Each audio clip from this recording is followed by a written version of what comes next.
আসলে কি জানোস মা, তুই টাকার পিছনে অন্ধ হয়ে গেছিস। এই যে তোর শপিং করে দেয়, ভালো ভালো জামা কাপড় কিনে দেয়, তার জন্য পাগল হয়ে গেছিস। আমি তো গরিব বাপ, এগুলো দিতে পারি না। কিন্তু বিশ্বাস কর মা, আমি যে এগুলো নাও দিতে পারি, আমি তোর ভালোবাসি অন্তর থেকে, কারণ তুই আমার একমাত্র মেয়ে। ওই স্যার তোর মাইরে বলাইব। আমি তোমাদের এই ভালোবাসা চাই না। আমার অনেক টাকা পয়সা লাগবে, আমি বিলাসিতা চাই, আমি সুন্দর লাইফ কাটাতে চাই। বুঝতে পেরেছো বাবা? তুমি আমার বাবা না, বাবা নামে কলঙ্ক। আমি খুব ভালো থাকবো, সুন্দর জীবন কাটাবো, টাকা পয়সা বাড়ি গাড়ি সমস্ত কিছু আমাকে দিবে। যখন বুঝতে পেরেছো এখন ছেলে নামে বদনাম বলে আমাকে সরাতে চাচ্ছ, খবরদার কখনো আমাকে ওর জীবন থেকে সরাতে পারবা না। আর আমি তোমার বাড়িতে থাকবো না, আজকে আমি তোমার বাড়ি থেকে চলে যাচ্ছি।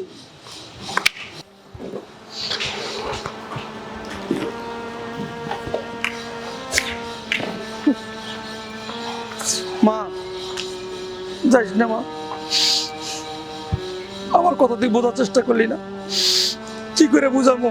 ও তোর জীবনে নষ্ট করে দিব। ও তোরে ভালোবাসে না, ভালোবাসে না।